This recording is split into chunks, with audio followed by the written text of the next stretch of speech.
it's been a year without coffee, and there should be like kind of a celebration going on right now, because to go a year without coffee, forget the humility at this point. It's insane. It's awesome. It's amazing.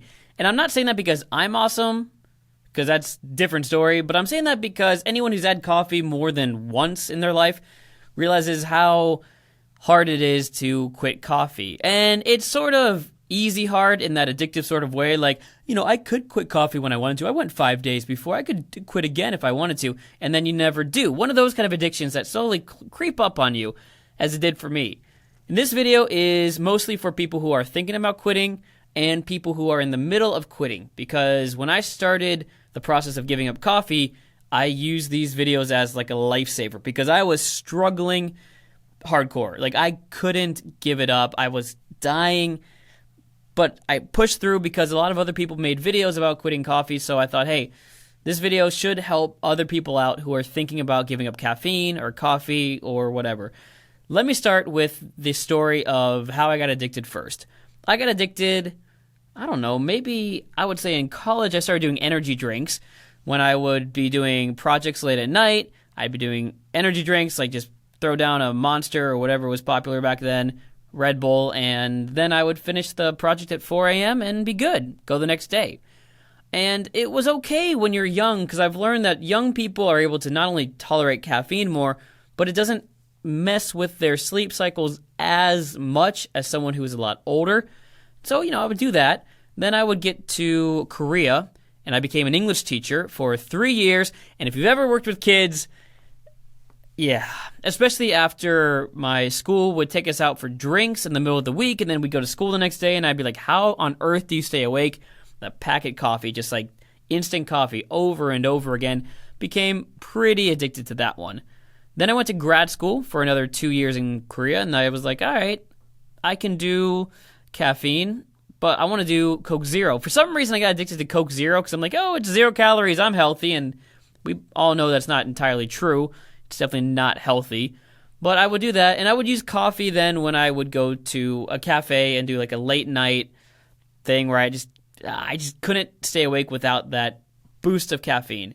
But every day I would have at least a little bit of caffeine. Then I got out of there, and I started doing radio, started doing TV, started doing stuff like this on YouTube, and you go to cafes to work, to write scripts, so I was like, all right, I'll just keep doing caffeine, do coffee here at a cafe. And when we would be out shooting for videos or whatever, we would be having coffee together. The producers would buy coffee for us, and so I was like, yeah, of course, it's a social thing. I'll just keep drinking it. And I got to the point, especially when I was working a lot about a year ago, where I realized I was drinking about 3 to 5 cups of coffee a day. And it wasn't, like, that's a lot. I mean, 3 was the minimum. I shouldn't say about 3 to 5. Minimum 3, roughly 4 to 5, occasionally 6 or 7.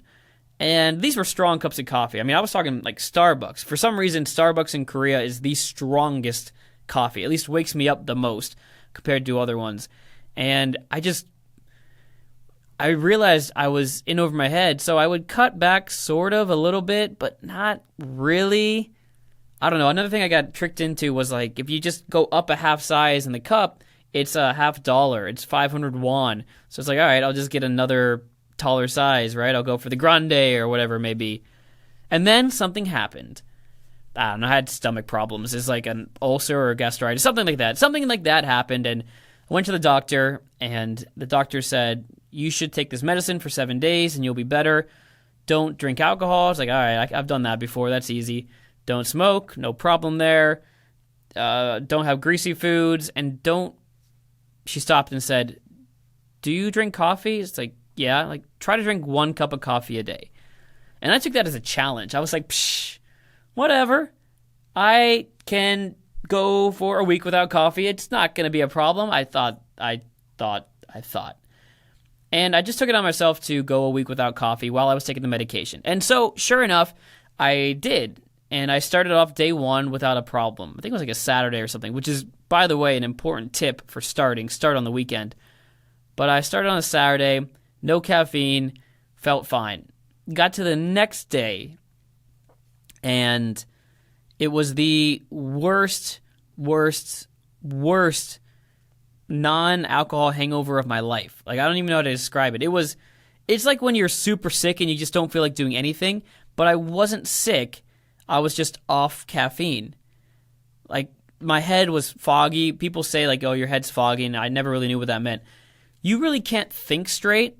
You're not able to process things. You just want to lay in bed, but you're not completely able to fall asleep, or maybe you do fall asleep and you still wake up tired. Day 2 and day 3 were quite possibly the worst days of this entire experience, without a doubt. Not possibly. They were terrible. And I explain it in the other video, but I get to day 5, and I really started to finally come around, and the addiction withdrawal symptoms started to go down, and I was able to finally not be in pain. I was finally not in pain. I mean, it wasn't great, but I was not in pain, and that was an important start to me. So that's the moment, though, where I realized I had to quit, because I had gone through day 2 and day 3, the worst non-sickness alcohol-related hangover of my life, and I just thought to myself, I never want to go through that again. Like, if I ever want to quit coffee or caffeine again, I never want to do that again. And that, to me, that was the number one motivating factor at that time. It's like, it was so much pain. Now, I was super addicted, lots of coffee a day, but it was so much pain to quit that I just couldn't do it again. So I decided, I'm just going to keep going. I don't know how long it'll be. Maybe I'll make a YouTube video after 21 days. I think I came up with that idea. Because, that's motivating too. I do YouTube on the side. So, hey, this will be a fun video to make for people. So what happened after that is kind of not on this video that I made before, so I'll start to explain a little bit of that process. About a month into it is when I started realizing how much had changed. Now, about a week or 2 in, I was sleeping better. I wasn't having as big of a problem waking up in the morning, but I really noticed it after a month, where I could stand there, look back on the previous month, and just see how much had changed. As with like learning a language, you don't really know when you're learning it, how quickly you learn it, but when you look back on the past 3 months, that's when you figure it out. It was the same with that. So a month in, I looked back and realized I wasn't having any problems waking up in the morning. Like, I was tired if I stayed up late, but I wasn't dragging myself out of bed anymore. And I think that's the number one thing that anyone out there is trying to quit coffee or wants to quit coffee. If you don't want to have that dragging feeling in the morning, do that. Go and quit coffee, because you don't need it anymore if you used to have a cup of coffee every morning to get out of bed or to wake you up to make you feel clear in the morning. I don't have that morning fog anymore. So that's about a month in. The second month is when I started to notice the other real telltale sign of addiction, and that is you think you can go back to it and there's going to be no problem. Like, I started to really think, like, I'm good now. I'm fine. I can go back to having coffee. It's no big deal.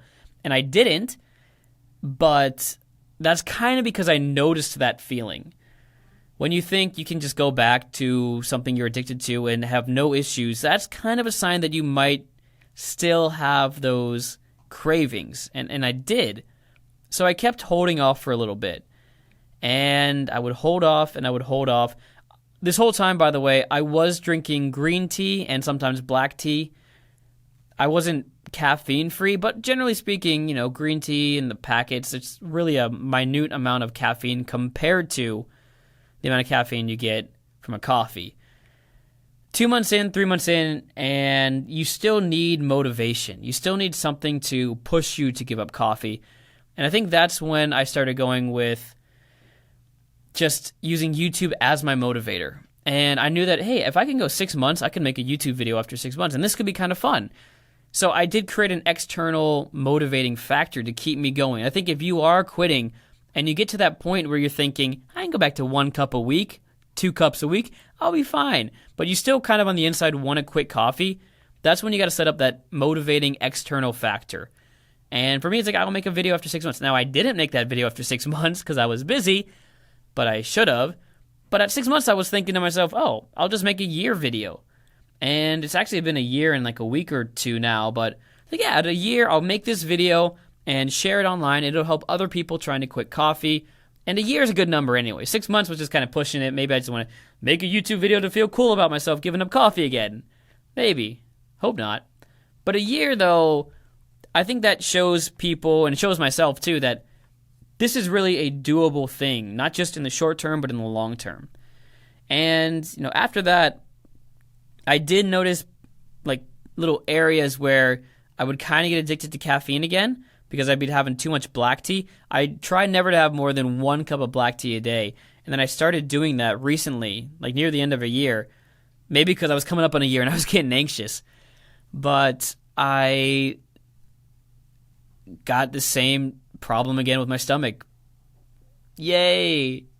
That was terrible. So I went back to caffeine-free for just a little bit. I'll go back to green tea, though. I really want to go back to green tea. But I'll go back to tea when the time's right. But I am off coffee now for like 9 days, coffee and tea, no caffeine. I don't even know if I've had chocolate, to be honest. Might be on like 0 caffeine. And I went through a little bit of those signs again of withdrawal, and it hurts. It's still there. But now it's gone, but you can still get it if you just go back to tea and then get off tea. Not saying you should quit tea, not saying you have to forever give up coffee, but just know that those things are going to happen to you on the way. So now that I'm here at a year, here's what I've learned. Number one, I don't need to go back to coffee. I might if I have a special reason, but I don't feel the need to, even socially. I've had people come up to me and say, yeah, but, coffee's a social thing and you've got to do it because, coffee, it's social. But I can enjoy the tea, honestly, just fine. I did have to sip coffee during that year experience because when you're at a business thing, you can't not sip it. And coffee's kind of gross. Now that I was I think it was 9 months when I had to have a little bit of coffee. And it was not delicious, to be honest. I don't miss the taste. I miss the smell. The smell is really good, but the taste, not so much. I also learned that I spent a lot of money on caffeine, and that was a huge issue because I would go to cafes and not only get one coffee, but then get the $1 or $2 refills. I might get a second coffee or switch cafes because I wanted another coffee, but I didn't want to buy a coffee from the same cafe. I don't go to a cafe all the time now. Tea is slightly more expensive than coffee for some stupid reason because I still hate the fact that dried, dead leaves cost more than coffee, but they are. Again, okay, I need to stop complaining about that.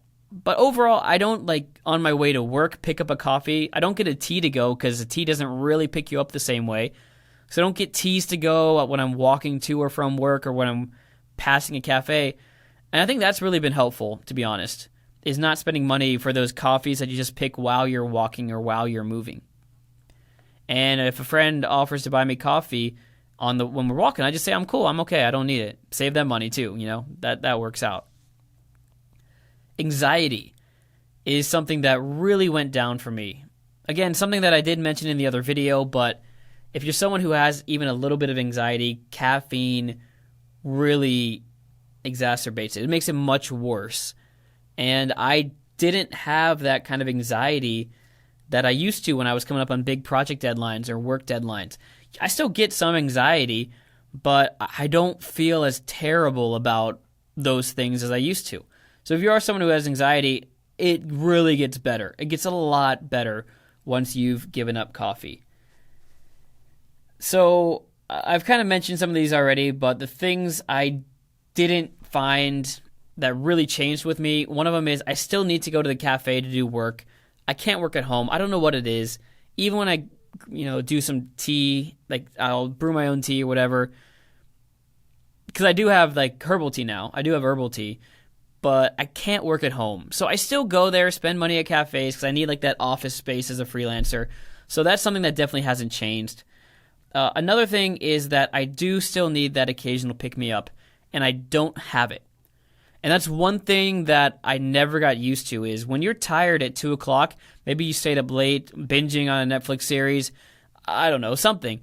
When you're tired at 2 o'clock, you're still wishing you had something to get you going. And right now, I don't even have black tea or green tea to wake me up.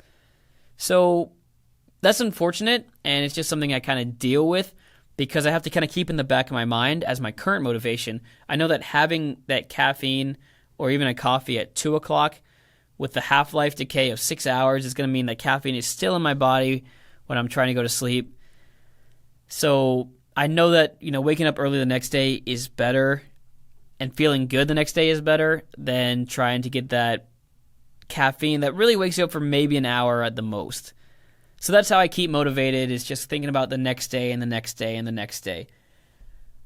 Caffeine is something that is an awesome part of our lives. It's cool. I love having a little bit of caffeine. And by the way, not judging anyone who is still drinking coffee out there. Even if you're addicted or you're not addicted, you do whatever you've got to do to get through the day.